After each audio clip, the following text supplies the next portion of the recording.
नमस्ते, आप सभी का स्वागत है दीपक हिंदी क्लासेस में। आज के इस वीडियो में हिंदी साहित्य के अंतर्गत भारतीय काव्य शास्त्र से महत्वपूर्ण PYQ टोटल 25 प्रश्न है। सभी महत्वपूर्ण है, आप सभी पूरा वीडियो देखिए।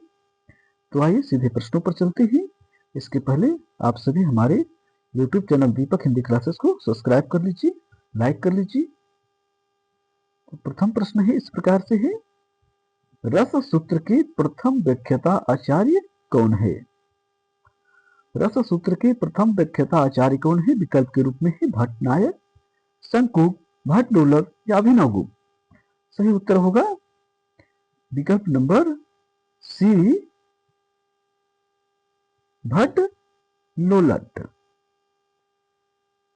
प्रश्न नंबर 2, नाट्य शास्त्र को पंचम वेद की संज्ञा किसने दी है? नाट्य शास्त्र को पंचम वेद की संज्ञा किसने दी है? विकल्प है दंडी, भरत मुनि, विश्वनाथ या वामन। सही उत्तर होगा विकल्प नंबर बी, भरत मुनि।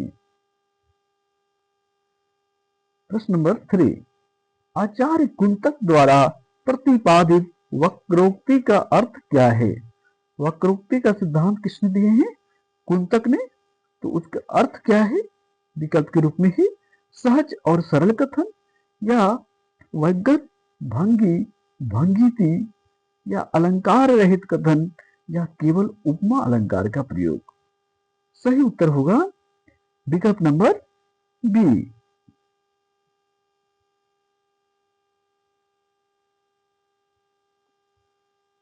प्रश्न नंबर 4, काव्य में माधुर्य, ओज और प्रसाद नामक तीनों गुण को किस आचार्य ने स्वीकार किया है? मतलब काव्य में माधुर्य होना चाहिए, ओज होना चाहिए, प्रसाद होना चाहिए, इस प्रकार से किस आचार्य ने स्वीकार किया है? विकल्प है आनंदवर्धन, मम्मट, भामा या रुद्रट। सही उत्तर होगा विकल्प नंबर बी, मम्मट। प्रश्न नंबर 5, ध्वनि विरोधी आचार्य कौन है? ध्वनि विरोधी आचार्य कौन है जिन्होंने ध्वनि को गुणीभूत व्यंग में शामिल किया? विकल्प है अभिनवगुप्त, मम्मट, महीम भट्ट या जगन्नाथ। सही उत्तर होगा विकल्प नंबर बी, मम्मट। प्रश्न नंबर 6, निम्नलिखित आचार्यों को उनके जन्म काल के आधार पर पहले के बाद में व्यवस्थित कीजिए। विकल्प है मम्मट, वामन, भरत मुनि या विश्वनाथ। सबसे पहला जन्म किसका हुआ, उसके बाद फिर किसका हुआ, इस प्रश्न को लगाना है। सही उत्तर होगा विकल्प नंबर बी, पहले भरत मुनि आते हैं, उसके बाद जो है सो वामन, उसके बाद मम्मट और सबसे लास्ट में जो है सो विश्वनाथ। सही उत्तर हो जाएगा विकल्प नंबर बी।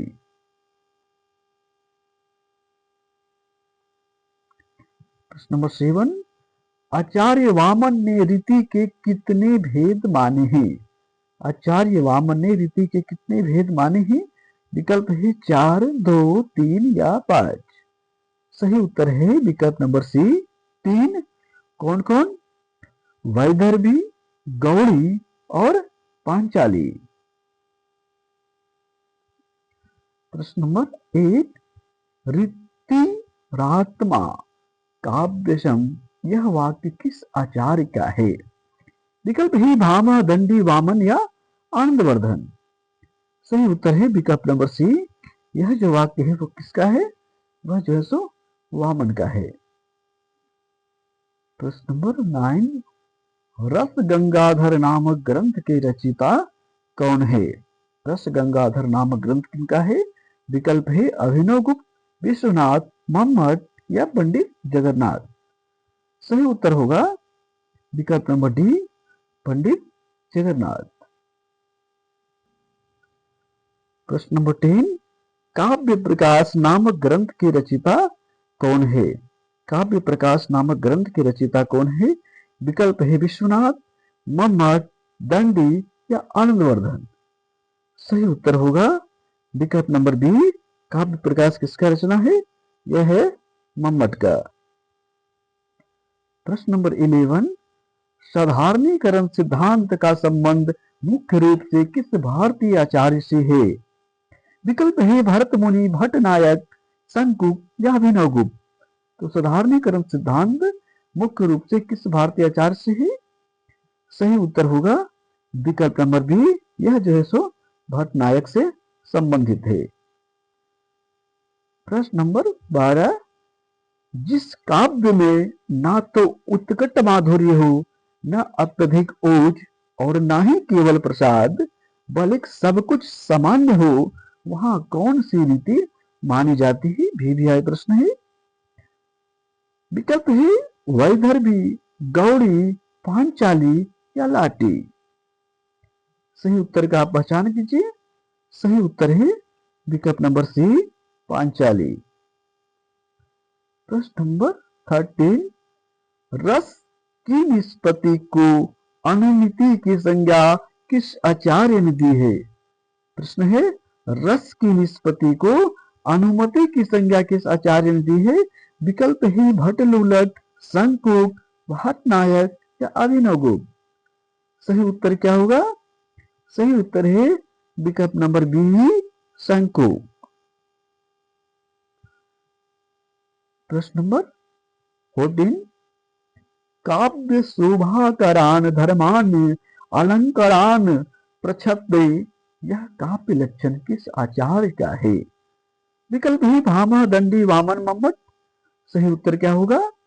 सही उत्तर है विकल्प नंबर बी, यह जो वाक्य है वो किनका है? दंडी का है। प्रश्न नंबर 15, गुणीभूत व्यंग्य को ध्वनि से अलग मानते हुए ध्वनि सिद्धांत का खंडन किस आचार्य ने किया है? विकल्प है भट्टलोलट, विश्वनाथ, महिम भट्ट या आनंदवर्धन। सही उत्तर आप पहचान कर लीजिए। सही उत्तर है विकल्प नंबर सी, यह जो है सो महिम भट्ट। प्रश्न नंबर 16, आचार्य भरत मुनि ने अपने नाट्य शास्त्र में कितने रसों का उल्लेख किया है? 9 रस, 8 रस, 10 रस या 7 रस। सही उत्तर होगा विकल्प नंबर बी, उन्होंने कुल मिलाकर 8 रसों का उल्लेख किया है। नेक्स्ट प्रश्न नंबर 17, इसके पहले आपने अभी तक हमारे YouTube चैनल को सब्सक्राइब नहीं किया है तो आप हमारे YouTube चैनल दीपक हिंदी क्लासेस को सब्सक्राइब कर लीजिए, वीडियो को लाइक कर लीजिए। तो प्रश्न है निम्नलिखित में से कौन सा काव्य हेतु काव्य रचना का कारण नहीं है? विकल्प है शक्ति, व्युत्पत्ति, अभ्यास या प्रयोजन। सही उत्तर होगा विकल्प नंबर सी, ये जो प्रयोजन है यह उद्देश्य नहीं है, यह एक तरह से उद्देश्य है, हेतु नहीं है। इसमें प्रश्न में पूछा है निम्नलिखित में से कौन सा काव्य हेतु नहीं है, तो प्रयोजन जो है सो काव्य हेतु नहीं है, यह एक उद्देश्य में शामिल है। प्रश्न नंबर 18, काव्य प्रकाश के अनुसार काव्य के कितने मुख्य भेद माने जाते हैं? काव्य प्रकाश के अनुसार काव्य के कुल कितने भेद माने जाते हैं? 2, 3, 4 या 5। सही उत्तर होगा विकल्प नंबर बी, ये जो है सो 3 भेद माने जाते हैं। कौन कौन? उत्तम, मध्यम और अवर। प्रश्न नंबर 19, वक्रोक्ति जीवितम में कुंतक ने वक्रोक्ति के कितने मुख्य भेद माने हैं? 3, 5, 6 या 7। सही उत्तर है विकल्प नंबर सी, उन्होंने कितने भेद माने हैं? कुल मिलाकर 6 भेद माने हैं। प्रश्न नंबर 20, पंडित जगन्नाथ ने रमणीयार्थ प्रतिपादक शब्द काव्यम में रमणीयता का अर्थ क्या माना है?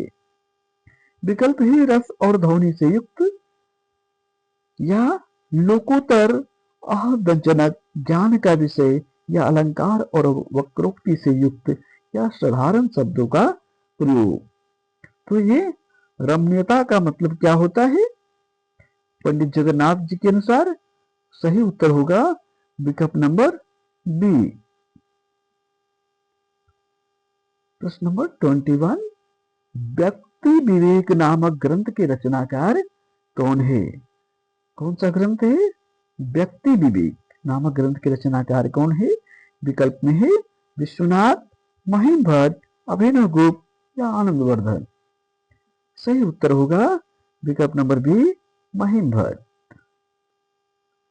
प्रश्न नंबर 22, विभाव अनुभाव व्यभिचारी संयोगाग्रस निष्पत्ति, इस रस सूत्र में संयोग का अर्थ भोज्य भोजक संबंध किस आचार्य ने माना है?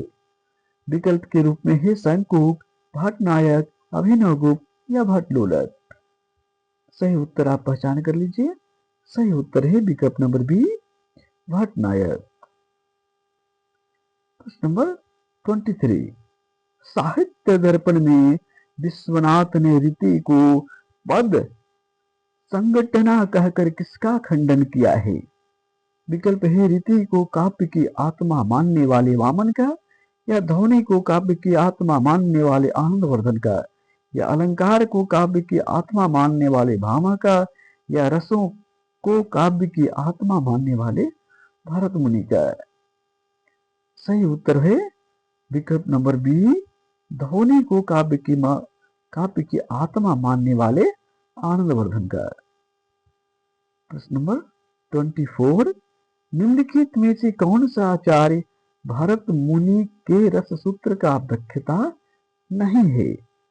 विकल्प है भट्टलोलक, शंकुक, भट्टनायक या क्षमेंद्र। सही उत्तर का पहचान आप कीजिए। इसका प्रश्न बहुत आसान है। सही उत्तर होगा विकल्प नंबर डी, क्षमेंद्र।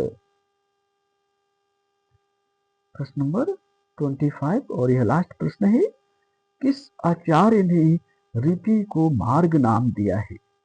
किस आचार्य ने रीति को मार्ग नाम दिया है? विकल्प है वामन, मम्मट, दंडी या आनंदवर्धन। लास्ट प्रश्न में आप उत्तर दे सकते हैं। सही उत्तर है विकल्प नंबर सी, दंडी। कुल मिलाकर 25 प्रश्न थे, सभी महत्वपूर्ण थे, PYQ थे, प्रीवियस ईयर क्वेश्चन थे।